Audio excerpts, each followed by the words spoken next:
Hello friends, welcome to EPG Pathshala. This is Sumiti Ahuja.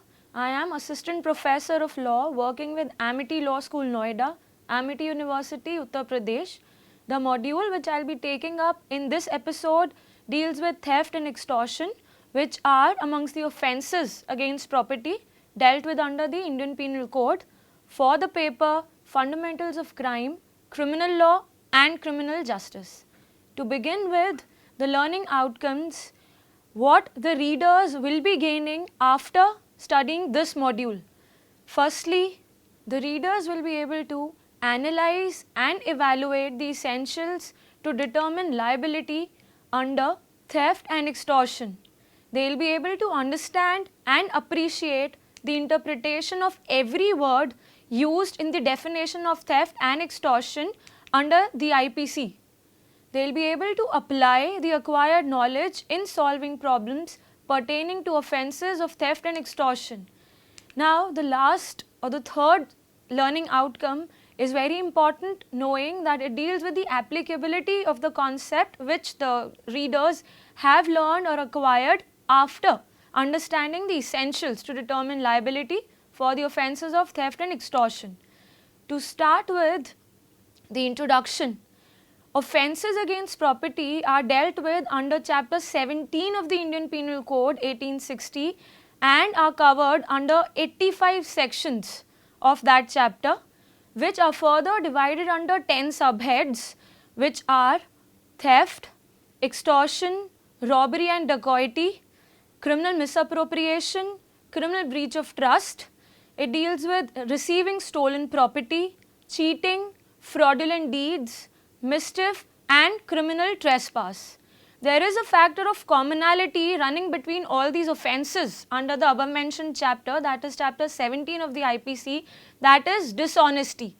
But the factor which differentiates them is the manner in which dishonesty is exercised in the different cases. If I put it in the words of Professor Glanville Williams, which is considered to be one of the authorities for criminal law, he says that in certain cases, the dishonesty concentrates on the interest invaded, while others focus on the defendant's conduct. If we talk about the dishonesty concentrating on the interest invaded, the example which we can take up is of criminal misappropriation. And if we talk about dishonesty when it focuses on the defendant's conduct, the most appropriate example which we can give here is of forgery as well. The offences against property being many and varied, they criminalize conducts that may be further categorized into three types of offences.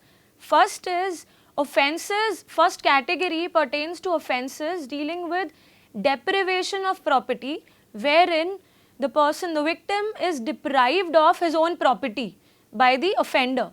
These offences are dealt with under sections 378 to 424 of chapter 17, which deals with offences like theft, extortion, criminal misappropriation, criminal breach of trust, etc. The second category of offences pertains to injury caused to a property or injury caused to victim's property, that is dealt with under sections 425 to 440 of the IPC, which deals with mischief. Thirdly, the third category deals with offences dealing with violation of rights of a property in order to the commission of some other offence, dealing with offence of trespass under section 441 to 462 of the Indian Penal Code. To start with, I will be taking up the offence of theft as it has been dealt with under the Indian Penal Code, starting with the statutory framework of this offence under the IPC.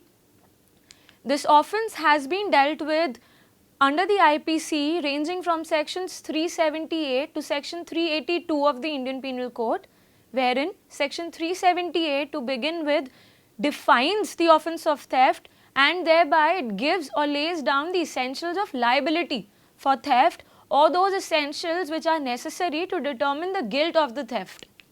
Secondly, sections 380 to 382 further deal with the aggravated versions of theft, wherein a stricter punishment is given to the offender. Section 379 provides for punishment of simple theft. To start with, the section 378 of the Indian Penal Code, it says whoever intentionally takes dishonestly any movable property out of possession of any person without that person's consent, moves that property in order to such taking, is said to commit theft. We all know this, that the two essential elements of a crime are mens rea and actus reus, and if we look at this definition, or if we go through this definition under section 378, mens rea is dishonestly and actus reus is moving. It is not necessary that the offender has to take away the property with himself. It is sufficient enough if he moves that property from its place without the consent of the owner, of the possessor of that property. Now, I talk about the punishment which has been given for theft under section 379. It is a maximum punishment for a term which may extend to 3 years, or with fine, or both. Now, moving on to the essentials as per the definition of theft under 378. The primary essentials of the offence of theft under 378 are: firstly, dishonest intention. Dishonest intention has been defined under section 24 of the Indian Penal Code. Second is movable property, that is the property which the offender is taking away from the possession of the victim has to be movable in nature. Immovable property would not suffice. Thirdly, property should be taken out from the possession of another person. We need to know this fact that offence of theft is an offence against possession and not against ownership. Fourthly, it should be taken without the consent of the person who is in possession of that property.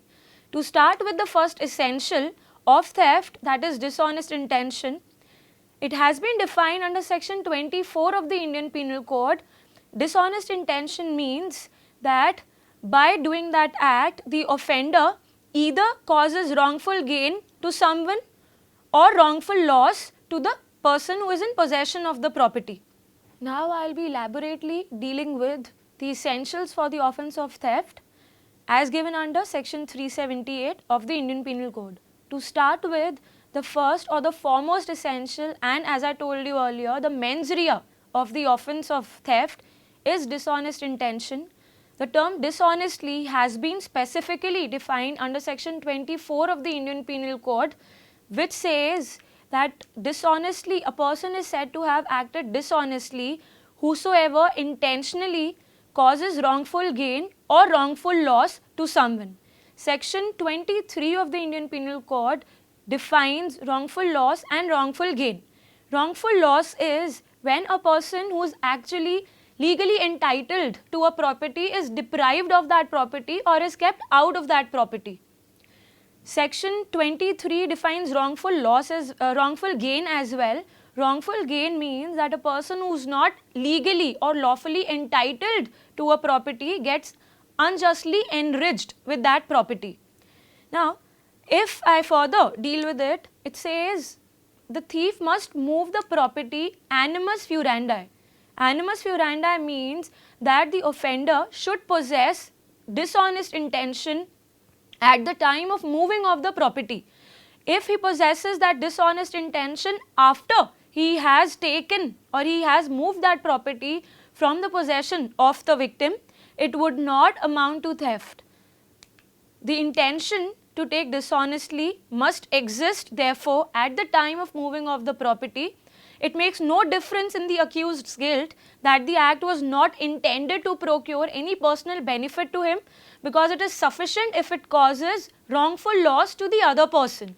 Reason is, if we read section 24 which defines dishonestly, the term which has been used between wrongful loss and wrongful gain is the term or, which has to act as a disjunctive. That means it is sufficient enough if through that act of the offender wrongful loss is caused to someone or wrongful gain is caused to someone. So it is not necessary to prove the existence of both wrongful loss as well as wrongful gain.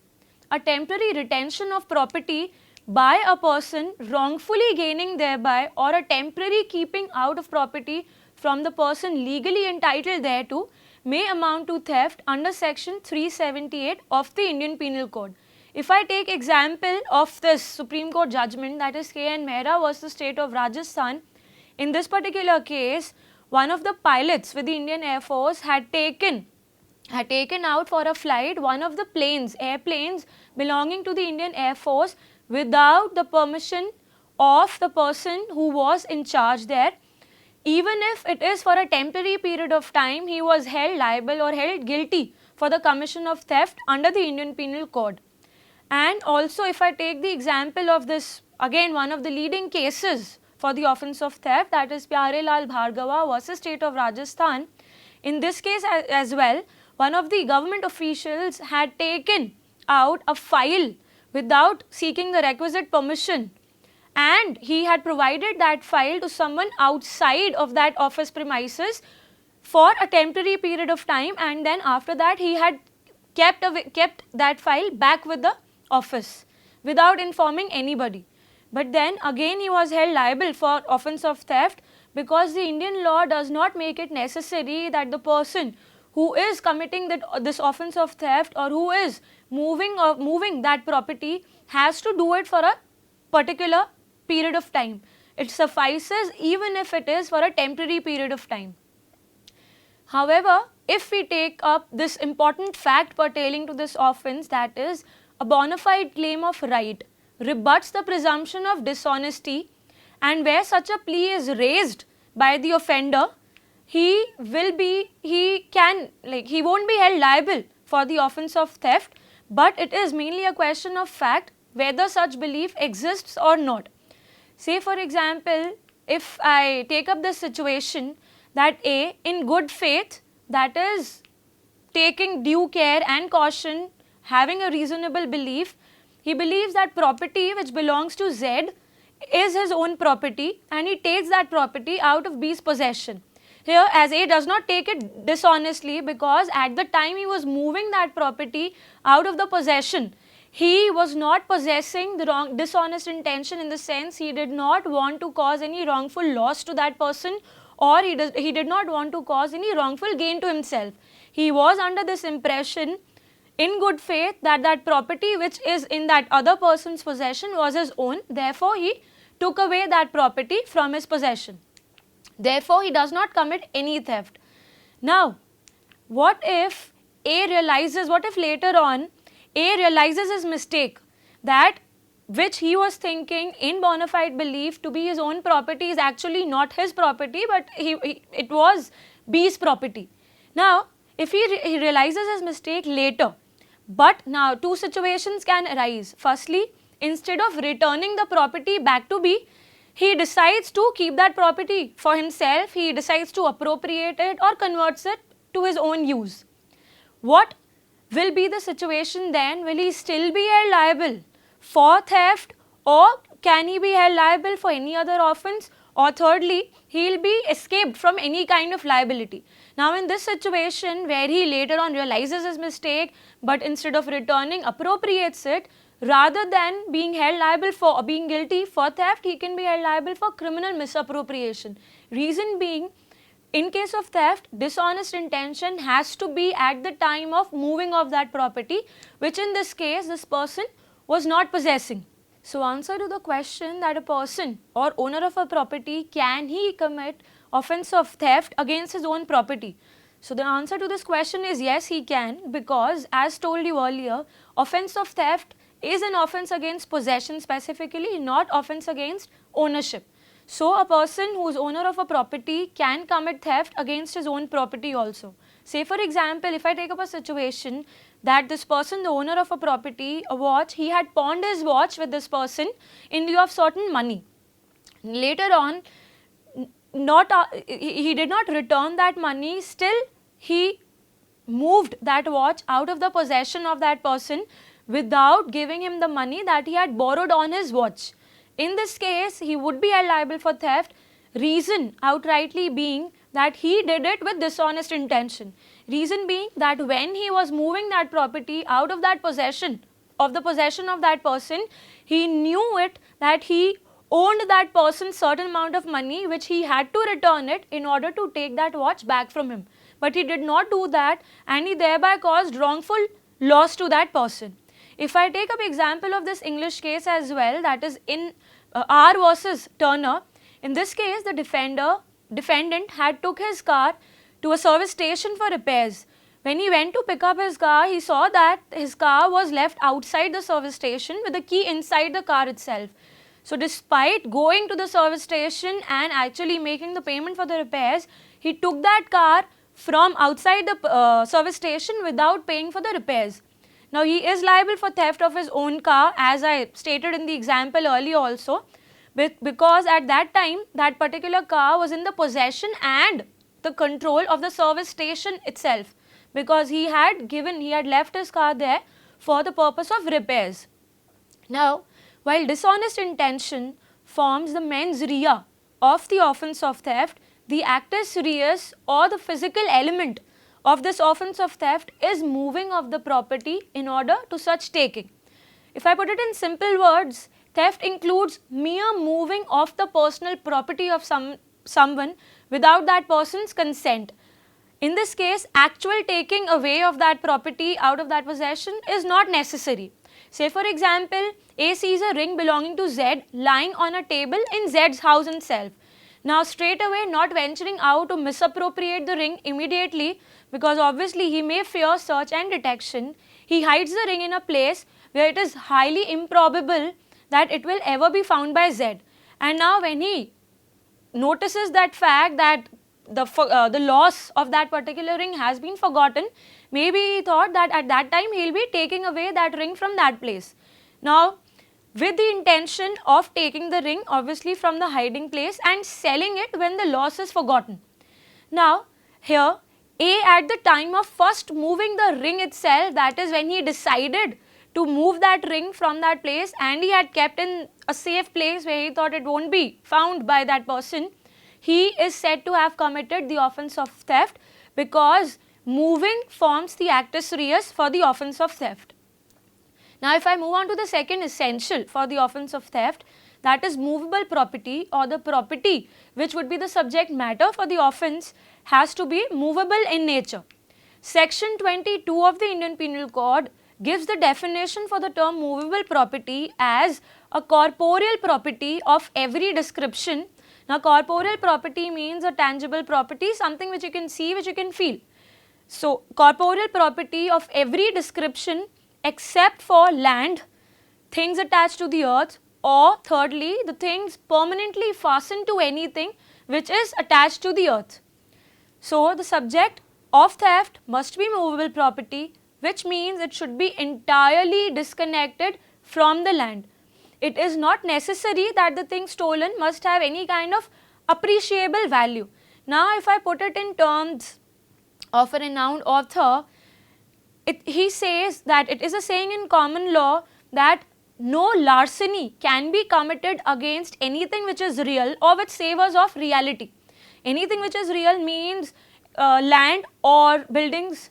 If I talk about anything which savours of reality, to substantiate it, I can say substance of land, produce of land, or anything which is attached to land. Substance of land would mean, say for example, ores, minerals. If I talk about produce of land, example can be crops, and if I deal with the third part, that is things attached to land, say for example building. Now, if I give the example, or if I take up the explanation from section 378 of IPC, explanations 1 and 2 to section 378 state that things attached to the land may become movable property by severance from the earth. That means property or an object which initially was of immovable nature, later on can become movable property by severing it or by removing it or cutting it from the earth. And the act of severance may itself, if done dishonestly, may be theft. Say for example, A obtains license to cut trees from B's land, and therefore he goes there and cuts certain extra trees or certain trees of a particular nature despite having the license to cut those trees. So the trees which he has cut, for which he was having the necessary license, he won't be guilty of any offence because he had done it with the requisite license. But those trees which he was not authorized to cut, still if he goes ahead and severes them, the moment he severes those trees from the land or from the earth, he is liable for commission of theft from that particular person or against that particular person, because he was not authorized or he did not obtain consent of that person. And if I give an example of a very recent judgment, that is State or NCT of Delhi versus Sanjay, in that particular case it was held that the dishonest removing of sand, gravel and other minerals from the river, which earlier I told you is the substance of the land, and as I said, it savors of the reality. It is the property. It was property of the state. He had taken it out of the state's possession without the consent. Therefore, it constitutes an offence of theft. This judgment is a 2014 judgment of Supreme Court. Now, if I take up specific instances of certain, certain properties, whether they would be sufficient enough to come within the purview of movable property as defined under Indian Penal Code, or can they be subject matter of theft under the Indian Penal Code, that we will see. For example, firstly if I take up the example of cooking gas, it has been held that cooking gas passing through pipelines is subject matter, can be subject matter of stealing. The relevant case law in this particular aspect is an English judgment of R versus White. If I take up the example of water now, it has been said that water when conveyed in pipes and therefore reduced into possession can be subject of theft, which simply means that anything which can be reduced into possession can be subject matter of theft. Now, if I take up this example, third example of electricity, theft of electricity is not at all punishable under section 379 of the IPC, as it had been held in certain cases of Supreme Court, but it does not mean that theft of electricity is not punishable at all, because earlier in the Electricity Act, Indian Electricity Act of 1910 under section 39, and later on in the recent act, Electricity Act of 2003, section 135, theft of electricity has been made punishable, but fiction has been created, as in the person who is committing theft of electricity under the Electricity Act would be deemed to have committed theft under section 378 of the Indian Penal Code, and thereafter he will be punished under section 379. So, a legal fiction has been created, or a deemed fiction if I say has been created. Next example if I take off is human body. Human body cannot be subject matter of theft. The reasoning which has been given is that human bodies cannot be owned, and that is why human corpse cannot be thus qualified as a property. However, if we talk about the anatomical specimens which are kept in museums, which are kept in labs and all, in preserved forms, they are personal property, and stealing of that amounts to theft under the Indian Penal Code. Lastly, if I take up the example of fishes or animals fere naturae, there can be no absolute property, so theft is not possible. Similarly, fishes which are running in lakes, rivers, etc., they are fere naturae and they cannot be subject to theft.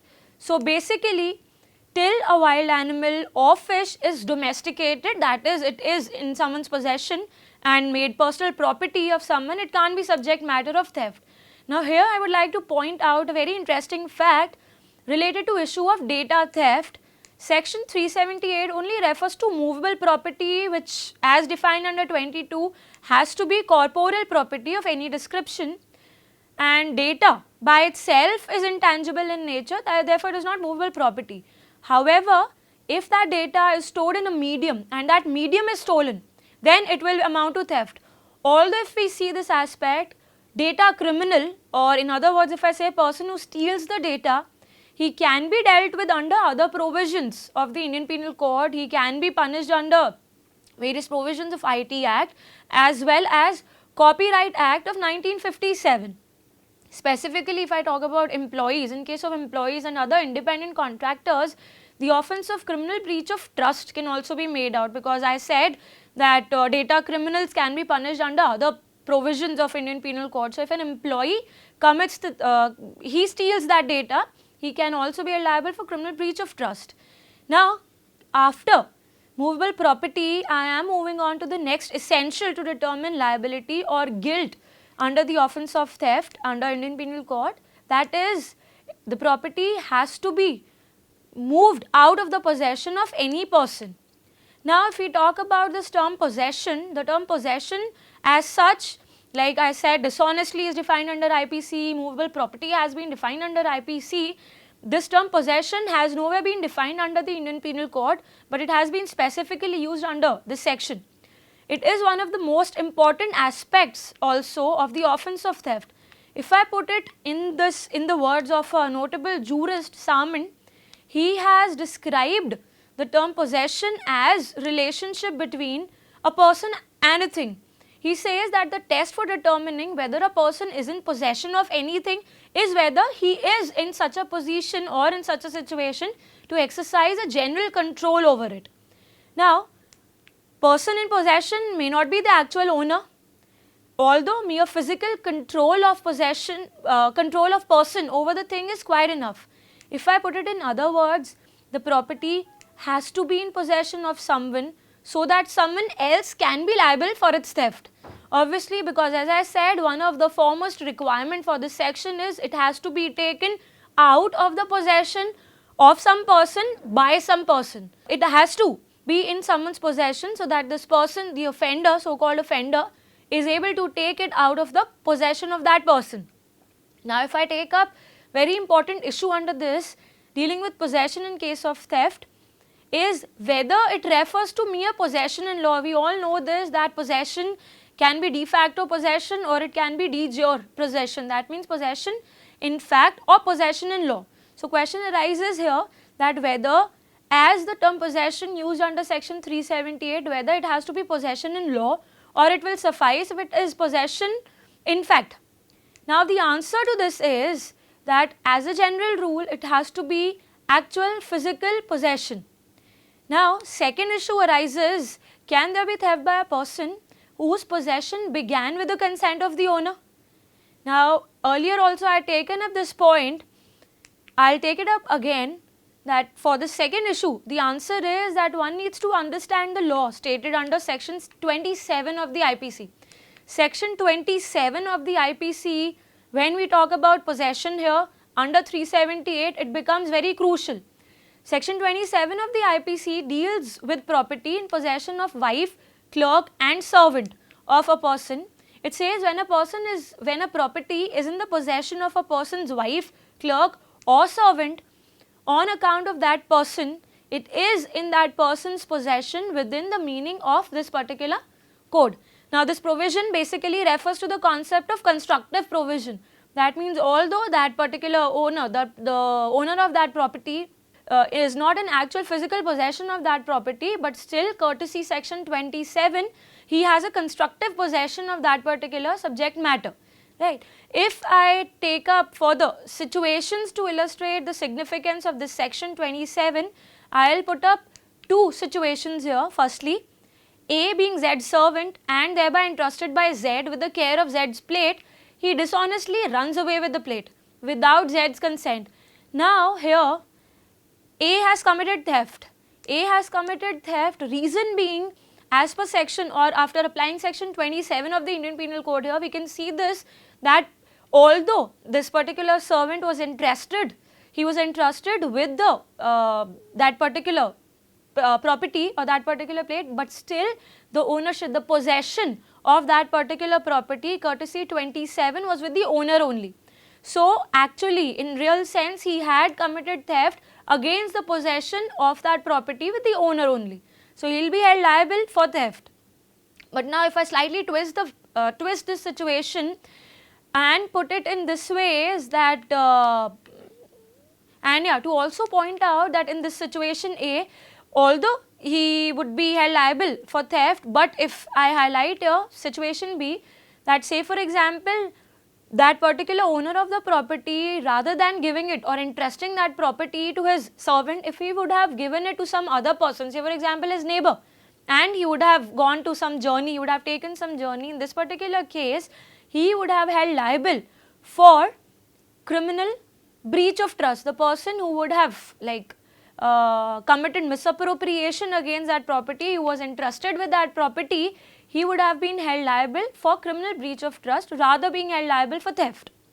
Now, if I move on to the next essential to determine liability, that is the property, the movable property has to be taken out from the possession without the consent of the person in whose possession that property was. So, if I talk about without the consent, the offence of theft is committed if the property of a person is taken away from him without his consent with a dishonest intention. Consent obtained by force also is no consent, because in law, being law persons, we are very clear with this fact that consent, a true consent or a consent in law, has to be free from any force, any coercion or any fraud. Similarly, explanation 5 to section, or moving ahead, explanation 5 to section 378 of IPC states that consent must be express or it can be implied also, and it may be given either by the person who is in actual possession or by any person having for that purpose authority, either express or again it can be implied. Say for example, A, who is on friendly terms with Z, goes to his library in his absence and takes away a book. But in this case, he does not have express consent for that purpose, but he has taken it merely for reading it and with the intention of returning it. Now, here it is probable that A may have conceived that he had Z's implied consent to use Z's book because they were in friendly terms. Now, if he does so in that particular impression, he won't be held liable for commission of theft. Now, there is this Latin maxim, very important maxim if we talk about theft here, or if we talk about without the consent here. It is necessitatis inducit privilegium quo ad jura privata, which means necessity gives a preference with regards to private rights. Now, for example, where a man in extreme want of food or clothing, he steals, either in order to relieve his present necessities, the law allows no such excuse to be considered. In fact, recently in March 2016, an incident was reported wherein an advocate from Andhra Pradesh and Telangana High Court was arrested for allegedly stealing law books, journals and several volumes of citations from the High Court's library.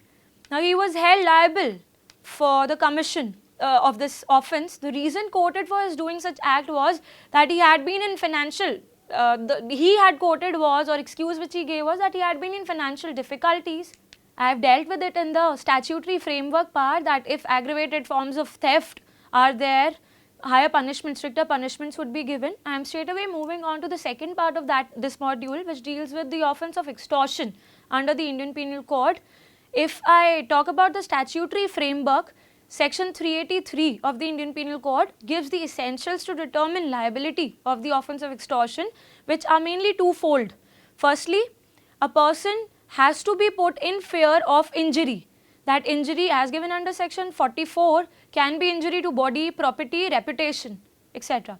And secondly, after putting a person or that victim in fear of injury, you have to dishonestly induce that person to deliver that property to you. So, putting a person in fear of injury and thereafter making him deliver that property forms the gravamen or forms the contour of the offence of extortion as given under the Indian Penal Code. The punishment for this offence has been laid down under section 384 of the Indian Penal Code. One important aspect also which can be seen under IPC dealing with offence of extortion is that apart from punishing or providing punishment for the complete offence or accomplishment of the complete offence, in subsections, the inchoate offence also has been made punishable. That means merely putting a person in fear of injury has been made punishable. It is not necessary that in those cases he has also delivered the property to you. So, in those provisions, even inchoate crimes has been held to be punishable. My presentation's last part deals with the difference between offence of theft and extortion. First point of difference is the property which is taken away in case of theft has to be without the consent of owner. In extortion, although the consent is there, but it is obtained wrongfully. Second point of difference between theft and extortion is that in case of theft, subject matter is always a movable property. In case of extortion, because valuable security and even taking a person's signature on a blank paper would also suffice, so extortion will cover movable, immovable property both.